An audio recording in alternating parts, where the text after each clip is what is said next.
What's up, people? This is Nature Girl 30 here, and this is another mini Q&A number 76.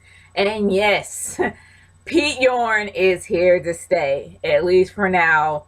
Since YouTube is behaving, I decided to keep Pete Yorn, and I miss Pete Yorn, and Pete Yorn is staying. So, for you guys that are actually new to this Q&A, as usual, you awesome people are going to be sending me questions, and you send me questions. I will answer those questions to the best of my ability. And at the end, I will always credit those that give me questions on the end credits of this Q&A, as usual, for those that are new, just letting you know. But anyway, file limits, I know that you actually sent me a video that you want me to discuss, and I will talk about that towards the end of this Q&A. But my first set of questions actually comes from Nintendo Fanboy 1988. What if WWE and all three members of the Wyatt family and DJ Gimmick, like DJ Z from TNA, okay, what if what if WWE, all three members of the Wyatt family and DJ Gimmick like DJ Z from TNA, how would you react and everyone react? I don't really understand what your question is unless you're asking if DJ Z goes to the WWE. I doubt that he will. He doesn't really have anything interesting for the brand itself. So if that is your question, then yeah, I can't really imagine him leaving TNA. And I think that everybody kind of realizes that he's better off being at TNA for however long TNA is going to be around, if that is your question. Why does good mic work keep saying that the Wyatt family didn't get buried by Cena when it's clear the day they did? Unless you're talking about Extreme Rules or WrestleMania when Bray Wyatt went against John Cena at WrestleMania 30. Okay, I will say this. The way it was booked was kind of messed up because Bray Wyatt was still an up-and-comer. His character was starting to become well-liked amongst the WWE Universe. And in my humble opinion, it would have been really cool if Cena backed down. So I really feel that he kind of sort of did get buried, and I kind of hear what you're saying. But then in another way, you know, it didn't really affect Bray Wyatt's character at that point in time because he kind of twisted it around. He made Bray Wyatt a complete psychotic character to where the only way that he'll win is if he gets in your mind. So in a way, I kind of see good Mike Works' point, and in a way, I kind of see your point.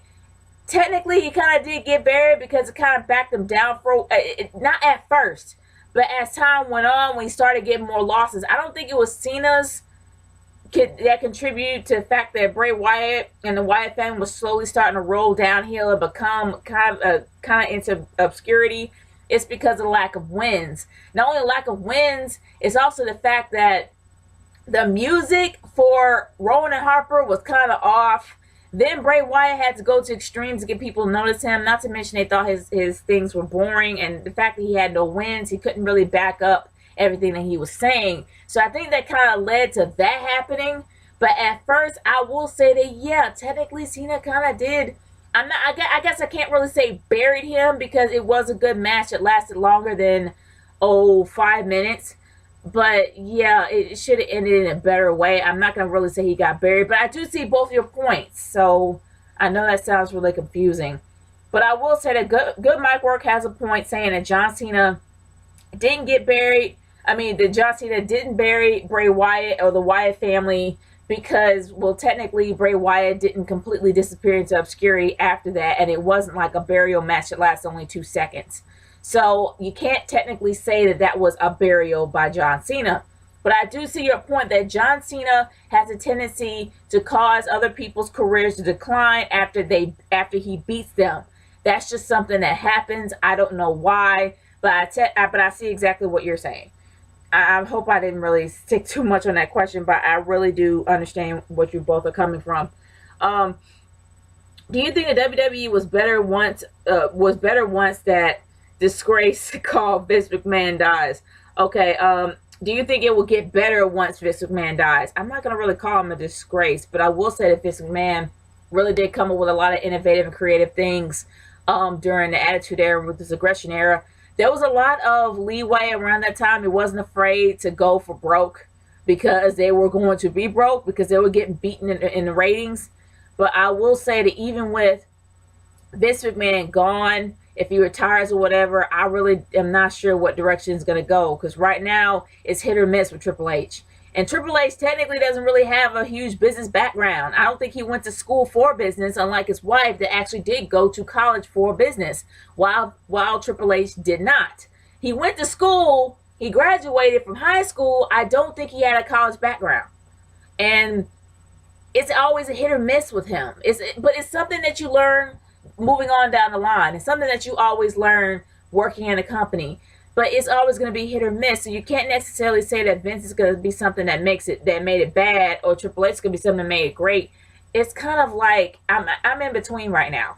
I really am. I really can't say that Triple H is making it better, because lately the Raw before last was straight up boring.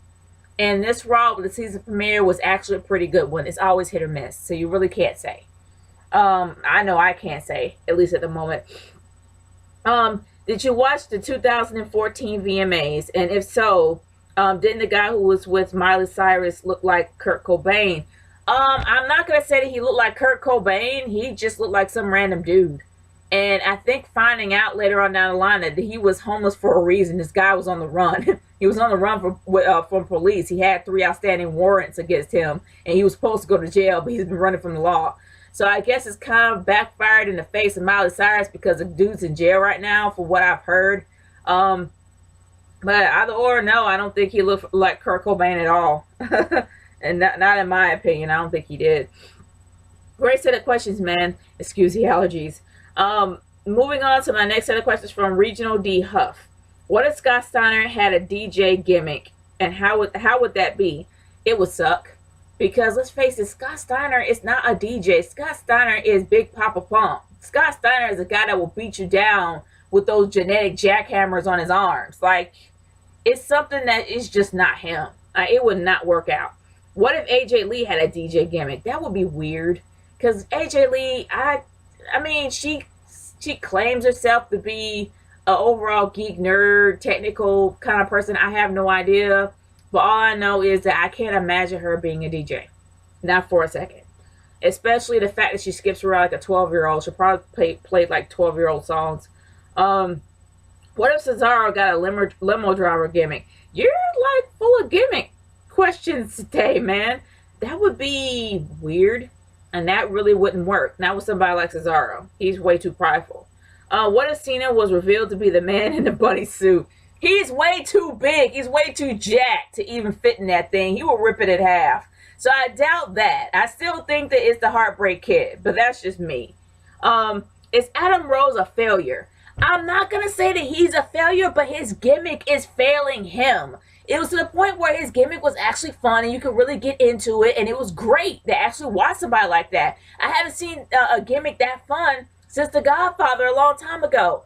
But the thing is that he became consumed in his gimmick, and his gimmick became a part of him that now he can't let go of. But now, in my opinion, the gimmick is more over than he is. And I'm not going to really say he's a failure, but he needs to just literally wrestle more. Show the talent more. Stop having 3-second matches that have your bunny get in the ring for you and clock somebody out for you to win.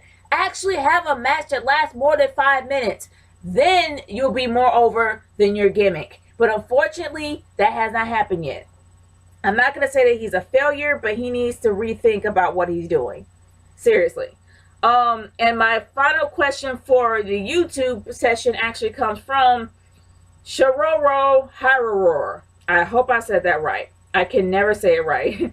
What did you think of Joan Rivers being in hospital on life support? This was 5 days before she died.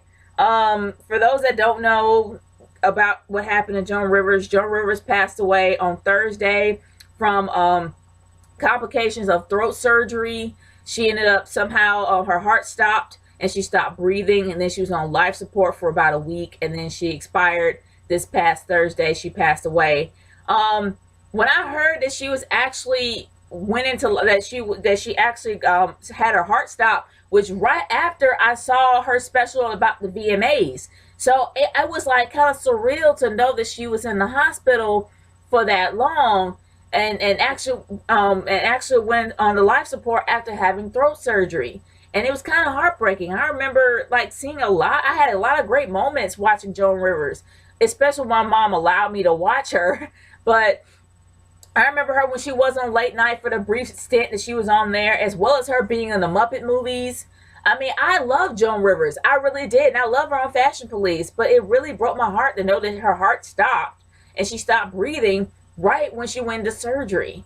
And from what I know now, they're trying to go into investigation, believing that it was the doctors, and maybe they actually said that they used propofol, the same stuff that killed Michael Jackson. They're investigating that as well.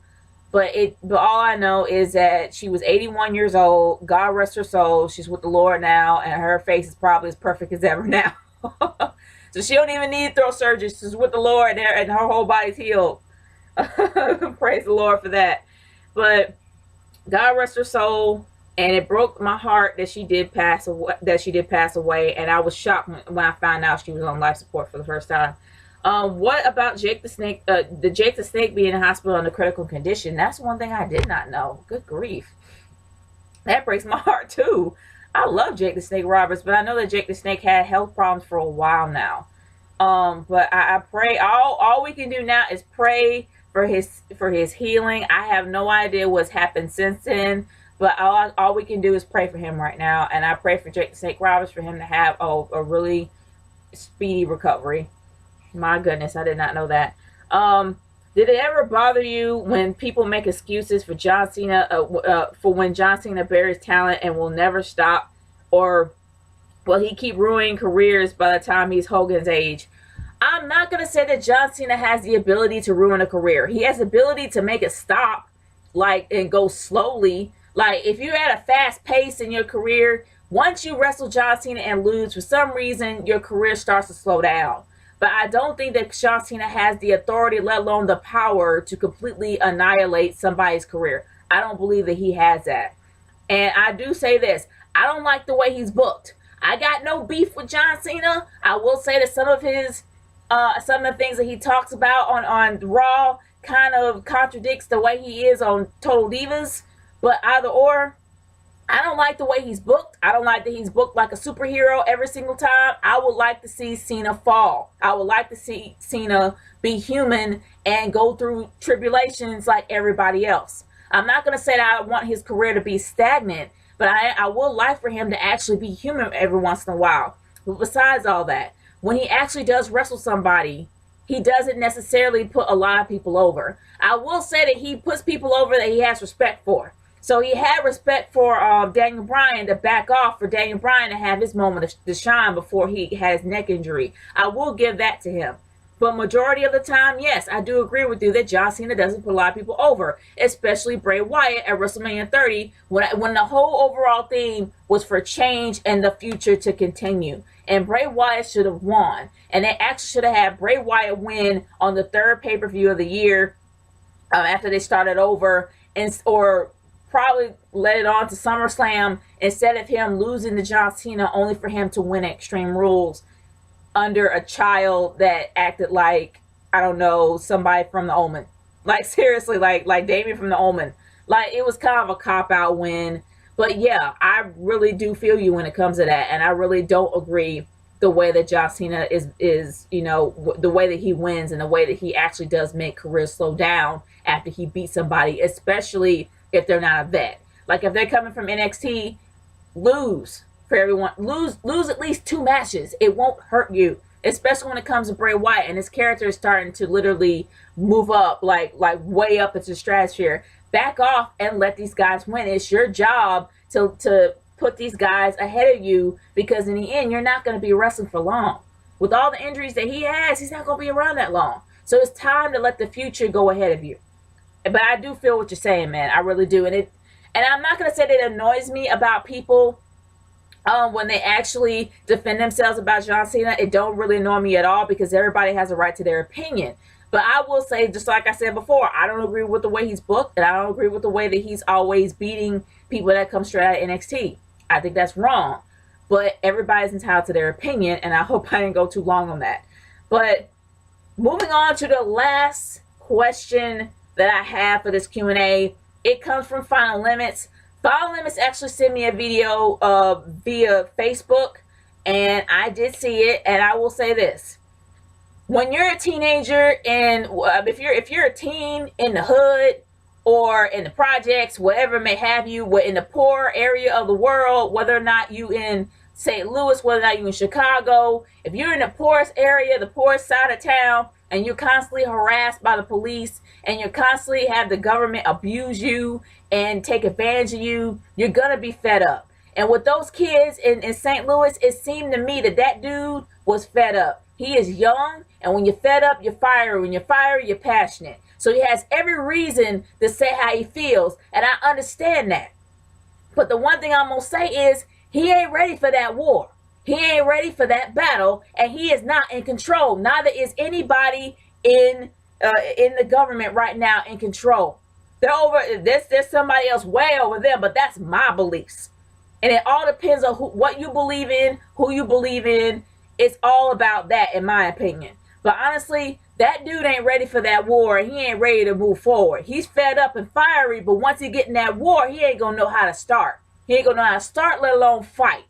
So he needs to be careful with what he says, and there's a better way of going about it. But it was a peaceful protest, and I will hand it to him, because there's not a lot of people that will handle that peacefully. And him being young, that's one thing I will tip my hat off for that young man. The fact that he was able to have a peaceful protest with a bunch of people in his neighborhood, instead of taking Molotov cocktails and burning stuff down, he handled it well. I will say that I have a lot of respect for that young man. And honestly, y'all, you don't really see a lot of teenagers doing that, having peaceful protests. They're always fiery and they're always ready to fight and tear something down. But I do respect that man highly, and I do respect his opinions, but I'm going to be real. He ain't ready for that war. And he's not in control of what's going to happen. That's just me and my personal beliefs. But guys, thank you so much for sending me questions. By all means, continue to send me more via YouTube in my inbox or on Twitter at RKA30 #NatureGirlQ&A. If you want to send me something on Facebook, leave it on my Wrestling Fan Nation page and just title it Nature Girls Q&A or just Q&A or something like that, so I'll be able to see it, because I check my Wrestling Fan Nation page. Usually I check it frequently. So if you want to leave one there, and I will put it on the next Q&A. It's Nature Girl 30 signing off. Peace out, y'all. Later.